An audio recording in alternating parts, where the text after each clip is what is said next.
ஆண்டவராய் இயேசு கிறிஸ்துவின் நாமத்தினாலும் யாவருக்கு என்னுடைய அன்பான வாழ்த்துக்களையும் நன்றிகளையும் தெரிவித்துக் கொள்கிறேன்.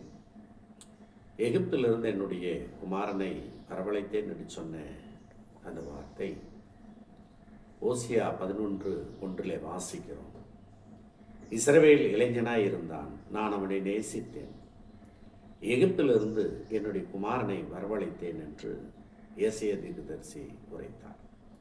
எரேமியா சொல்லும்போதும் ராமாவிலே அழுகையும் புலம்பலும் கசப்பான அழுகையுமான கூக்குரல் கேட்கப்பட்டது.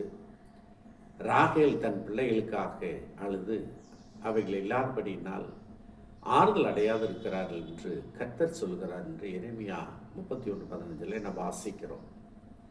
இஸ்ரவேல் கோத்திரங்களுக்கெல்லாம் யாக்கோப்பு தகப்பனார். அவருடைய மனைவி ராகேலுக்கு பிள்ளை இல்லை. பல ஆண்டுகள் பிள்ளை இல்லை என்பதனால் அவள் வருந்தினாள். ஆனால் ஆண்டவர் பிள்ளையை கொடுத்தார். காலப்போக்கிலே இஸ்ரவேல் ராகேலின் பிள்ளைகள் துக்கப்படுகின்ற ஒரு நிலை ஏற்பட்டு வந்து கொண்டே இருந்தது. அது ஆண்டவராய் இயேசு கிறிஸ்துடைய பிறப்பின் நாட்களிலும் அந்த நிகழ்ச்சி நடைபெற்றது. அது தீர்க்க தரிசனத்தினுடைய நிறைவேறுதலாக இருக்கிறது. தேவனுக்கு நாம் நன்றி சொல்லுவோம்.